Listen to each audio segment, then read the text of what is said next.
बिस्मिल्लाहिर्रहमानिर्रहीम। अस्सलाम वालेकुम स्टूडेंट्स। आज हम एक्सरसाइज 10.2 चैप्टर 10 डिफरेंशियल इक्वेशन का क्वेश्चन 6, 7, 8 और 9 पार्ट भी कोशिश करेंगे इस वीडियो में कंप्लीट कर लें। तो क्वेश्चन नंबर 6 है हमारे पास, find the solution curve of the differential equation x y y derivative equal to 3y² plus x² which passes through the point -1 और 2।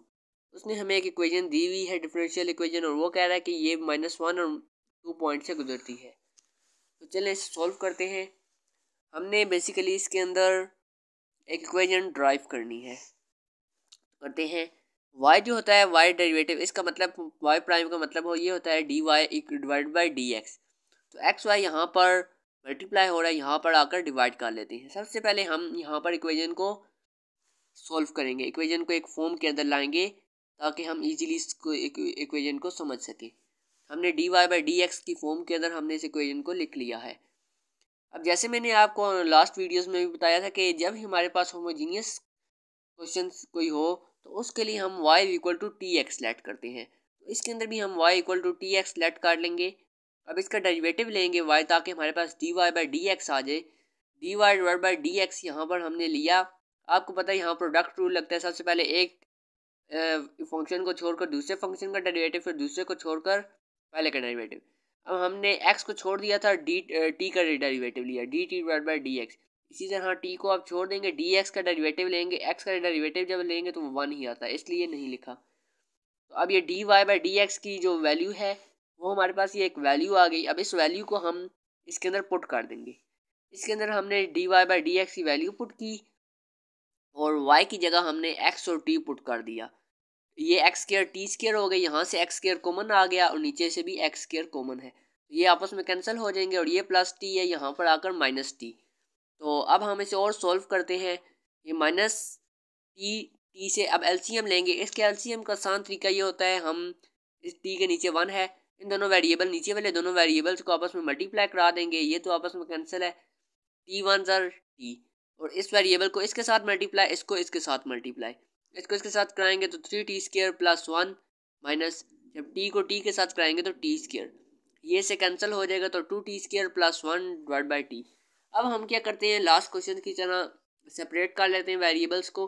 हमने क्या किया कि इसको इस साइड ले आए, t वाले वेरिएबल्स एक साइड पर और x वाले एक साइड पर। उसका फ़ायदा ये होता है कि जब हम इसका इंटीग्रल लेते हैं तो हम इजीली ले सकते हैं। अब यहाँ पर ये देखें, जब हम इसको इंटीग्रेट करेंगे तो ये हमारे पास नीचे फंक्शन पर है 2t² प्लस 1। तो 2t² प्लस 1 का डेरिवेटिव हमारे पास होता है 4t। अब यहाँ पर ऊपर 4 मौजूद नहीं है तो हम 4 मल्टीप्लाई भी करा लेते हैं, डिवाइड भी करा लेते हैं, और नेक्स्ट में हम इजीली ले लेंगे। जब इसको इंटीग्रेट करेंगे 4 अंदर मल्टीप्लाई करा देंगे, 1/4 बाहर है, तो इसका हमारे पास आ जाएगा नेचुरल लॉग 2t² प्लस 1। जब हमारे पास कोई नीचे फंक्शन पड़ा हो और उसका ऊपर डेरिवेटिव मौजूद हो, फंक्शन की पावर 1 हो और ऊपर उसका डेरिवेटिव मौजूद हो, तो हम नेचुरल लॉग में लिखते हैं। नेचुरल लॉग में उस फंक्शन को लिखते हैं। नेचुरल लॉग फंक्शन क्या था, 2t² प्लस 1। तो नेक्स्ट देखते हैं, इसी तरह इसको भी natural log x plus constant. अब हम करते हैं एक्सपोनेंशियल ले लेते हैं ताकि ये नेचुरल लॉग ख़त्म हो जाए। इसको हम इसलिए ख़त्म कर रहे हैं, अब x की वैल्यू यहाँ पर देखिए हमारे पास -1 थी, तो नेचुरल लॉग हमें पता है कि -1 में आंसर नहीं देता, तो हम यहाँ पर एक्सपोनेंशियल लगा देते हैं ताकि ये नेचुरल लॉग ख़त्म हो जाए। e की power natural log 2t² plus 1 की पावर 1/2, e नेचुरल लॉग से कैंसिल हो गया। यहाँ पर e natural log x plus हम इसको डॉट e की c लिख सकते हैं। अब e की कांस्टेंट जो होगा वो कांस्टेंट ही रहेगा, तो कांस्टेंट के साथ मल्टीप्लाई होकर कांस्टेंट ही आएगा। अब t² यहाँ पर बच गया था ये, और नेचुरल लॉग में हमें पता है इसको हम यहाँ पर इसके ऊपर भी लिख सकते हैं 1/4, तो ये हमने वो लिखा है। तो अब यहाँ पर y और x को t की वैल्यू पुट कर देंगे, y² बाई x²। अब यहाँ पर x हमारे पास था -1 और y था 2, तो x और y की वैल्यू पुट की तो c की वैल्यू हमारे पास आ जाएगी -9/4। अब यही c की वैल्यू -9/4 हम इस इक्वेशन में पुट कर देंगे। ये जो ऊपर हमारे पास इक्वेशन थी इसके अंदर c की वैल्यू पुट कर देंगे तो हमारे पास ये सॉल्व हो गया। क्वेश्चन नंबर 7 की तरफ बढ़ते हैं। क्वेश्चन नंबर 7 में वो हमें कह रहा है कि find the real solution portion from the solution curves of the differential equation. ये डिफरेंशियल इक्वेशन एक गिवन है, वो ये भी सेम टू सेम उसी की तरह है। सबसे पहले हम इसमें से dy बाई डी एक्स अलहदा करेंगे, उसके बाद उसके अंदर वैल्यूज़ पुट करेंगे D Y equal to T x let करके, उसके बाद इसी तरह सेपरेट करेंगे वेरिएबल्स को और सॉल्व करेंगे। अब सबसे पहले यहाँ पर डी वाई और डी एक्स को अलहदा करते हैं। ये डी एक्स यहाँ मल्टीप्लाई होता है, इधर आकर डिवाइड, और यहाँ पर Y equal to T x late कर लेते हैं। इसका जब डेरिवेटिव लेंगे तो हमारे पास ये डेरिवेटिव आ जाएगा, जैसे हमने लास्ट क्वेश्चन में यहाँ तक सेम है। अब वैल्यू पुट कर देंगे तो हमारे पास x d t by D x, x यहाँ मल्टीप्लाई होता तो इक्वल के दूसरी साइड जाएगा तो ये डिवाइड हो जाएगा। यहाँ से एक्स कॉमन आ गया, एक्स एक्स से कैंसिल, तो ई टी प्लस टी और ये माइनस टी, यहाँ पर प्लस टी था दूसरी साइड जाएगा माइनस टी हो जाएगा, ये आपस में कैंसिल। अब टी वाले वेरिएबल्स एक साइड पर, एक्स वाले एक साइड पर, ये हमने कर दिया। अब हम यहाँ करेंगे कि इंटीग्रेट करेंगे।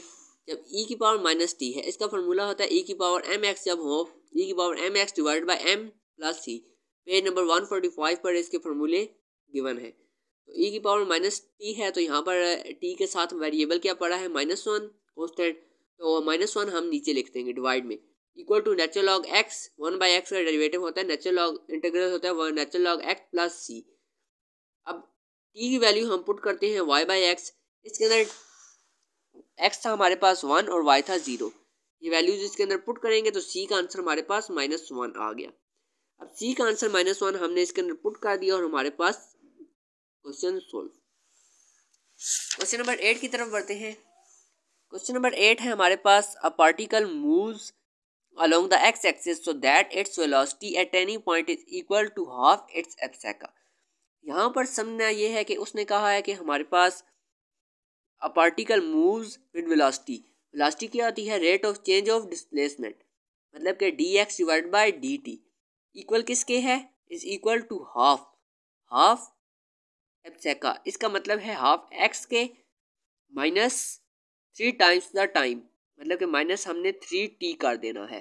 तो हमारे पास ये एक इक्वेशन बन जाएगी और उसने t दिया है 2 और x दिया है -4। उसने कहना है कि इसके अलोंग, कह रहा है कि इसके अलोंग एक्सिस क्या होगा, ये हम फाइंड करते हैं। तो सबसे पहले हम यहाँ पर इसको सॉल्व करते हैं। हमारे पास ये हाफ एब्सेका -3 टाइम्स t हो गया, इसको हमने लिख दिया, t2 दिया था और x -4 गिवन था। अब इसको हम जब LCM लेते हैं दोनों साइड्स पर, 1 2 1 are 2 x और 3 2 are 6 6t। अब x -6t को हम u के इक्वल लेट कर लेते हैं, क्योंकि ये वेरिएबल से अलग नहीं हो सकते, तो u के इक्वल हमने इसे लेट कर लिया। अब इसका डेरिवेटिव लेंगे तो हमारे पास आ जाएगा du by D T equal to dx by D T -6 dt by D T, ये आपस में कैंसिल, और dx बाई डी टी हमारे पास यहाँ से ये निकल आएगा। तो dx बाई डी टी की वैल्यू हमारे पास आ गई है du by D T plus 6। ये वैल्यू इसके अंदर पुट करेंगे और हमारे पास ये यहाँ पर हम x -6t की जगह u पुट किया, u बाई 2, और ये प्लस यहाँ पर आकर माइनस LCM लिया तो हमारे पास ये आ गया। अब यहाँ से हम वेरिएबल्स अलग कर सकते हैं, ये हमने वेरिएबल्स को अलग कर लिया। इंटीग्रेट करेंगे, 1 डिवाइड बाई u -12, इसका डेरिवेटिव होता है 1 ऊपर मौजूद है, तो नेचुरल लॉग u -12 1/2 वर्ड ले लेंगे। अब इसका 1 का जब हम इंटीग्रल लेंगे तो t आ जाएगा, विद रिस्पेक्ट टू t ले रहे हैं, यहाँ पर t आ गया प्लस c। अब नेचुरल लॉग u की वैल्यू पुट कर दी हमने, यहाँ पर 1/2t प्लस सी। एक्सपोनेंशियल ले रहे हैं क्योंकि ये वैल्यूज़ की माइनस में आ रही थी, तो नेचुरल लॉग माइनस में आंसर नहीं देता, एक्सपोनेंशियल ले लेते हैं। ई की पावर नेचुरल लॉग ये ई की पावर 1/2 t प्लस सी, ई की पावर t/2 डॉट ई की पावर सी, और ये इससे कैंसिल हो जाएगा, x -6t -12, x -6t -12 equal to ई की पावर t/2 डॉट सी। ई की पावर कांस्टेंट है तो ये कांस्टेंट ही बन जाएगा, तो ये इसको हम स्टार इक्वेशन का नाम दे देते हैं। अब t की वैल्यू 2 थी और x की वैल्यू -4 थी, t की वैल्यू x की वैल्यू हमने इनकी जगह पर पुट की तो हमारे पास c की आंसर आ जाएगा -28 डिवाइड बाई ई।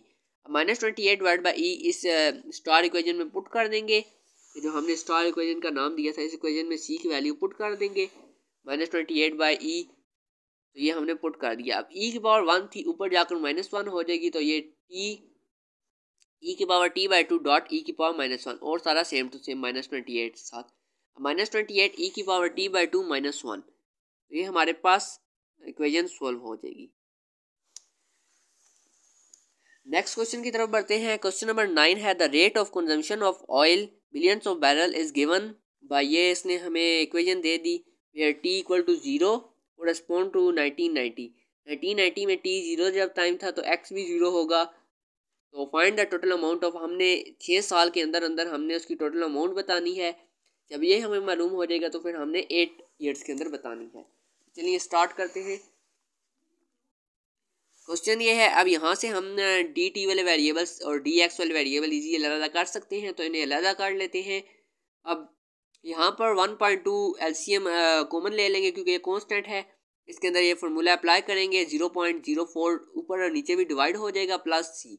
इंटीग्रेट दोनों साइड कर लिया। अब जब t इक्वल टू 0 होगा तो x भी हमारे पास क्या होगा, 0 होगा। t 0 x 0, क्योंकि जब टाइम 0 होगा तो उसका कोई लीकेज भी नहीं हुई होगी तो x भी 0 होगा। तो हम इन दोनों को वैल्यूज पुट करते हैं तो c की वैल्यू हमारे पास -30 आ जाती है।